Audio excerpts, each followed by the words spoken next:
Hello, and today we're here with the Life Design Podcast with your host Lars. Today we're going to talk about how to grow your cash flow and become rich. Before you can grow your cash flow, you will need to have the discipline to control your cash flow.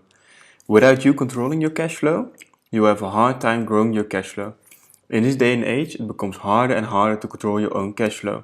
The system we live in is more focused on making your wallet empty rather than letting your cash flow grow.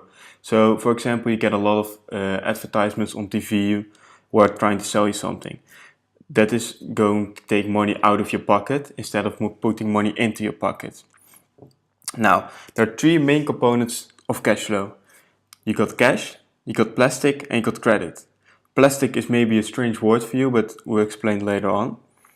Cash. Cash is the best way to keep track of your cash flow. You see exactly what you give out and how much. With cash you can control your cash flow the best, but nowadays it's really hard to have a lot of cash on you, and cash isn't being used as much as it was 10 years ago. Then we got plastic. Plastic are things like bank cards, bank cards, just things that are convenient for you. But it's also really deadly. We simply lose track of the small expenses we made. Like if you go to the shopping mall, you pay for something like a few bucks, but if you pay for it a few bucks 5-10 times, it's gonna add up. So you're gonna lose track of it really fast. Credit. Credit is becoming a more common way that banks are expecting clients to pay with. The dangerous thing about credit is that banks can charge us interest and fees for such a convenience. Credit is now the mainstream way to commit financial suicide.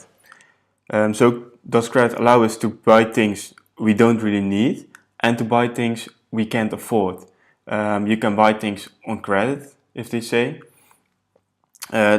which means that you can buy things. Let's say you got $100 in the bank, but you want to buy something worth $1,000. You can buy it, and at the end of the month, or at the end of the period, you can pay it back to the bank or to your credit card company.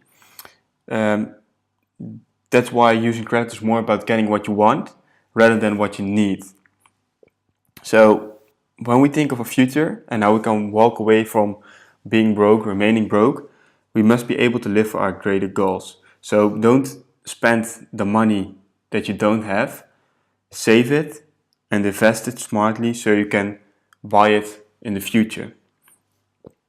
The first thing to really control your cash flow is to map it, to bring it in visualization, how your cash flow is right now. Let's say you have a $2,000 a monthly income. 60% of that you'll probably spend for electricity, water, anything like that.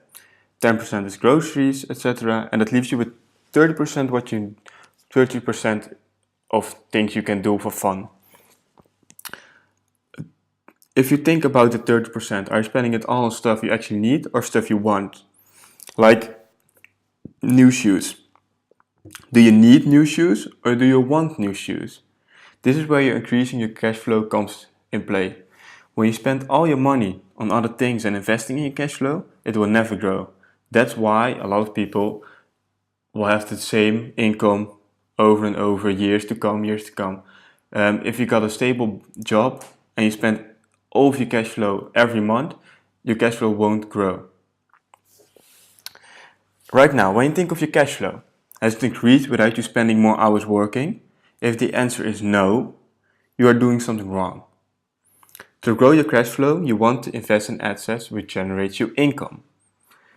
A great book about assets and liabilities is Rich Dad and Poor Dad. I highly encourage everyone to read it. It was one of my first books, and it really helped me to understand how to generate more money and to put more money in my pocket instead of out of my pocket. So right now, how do we increase our own cash flow? By investing in assets. Investing in assets is the main factor how to grow your cash flow. When you invest in assets which generate you money, your cash flow will grow. What options are, in my opinion, really worth to look at? Real estate is a really nice option. It's a lot higher tier. You can buy a house, an apartment,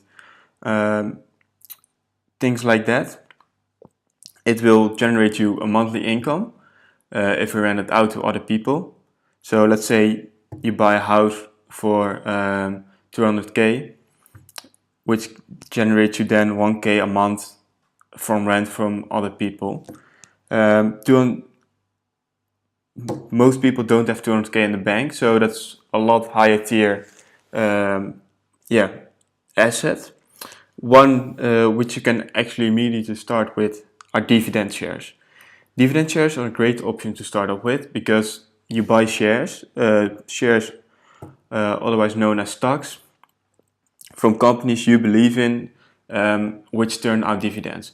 Dividends are actually a small amount of money you get from holding the shares of that company. So with small investments, you got shares for 30 bucks, 20 bucks, 10 bucks. You can, with small investments, then you can get a dividend which generates you money.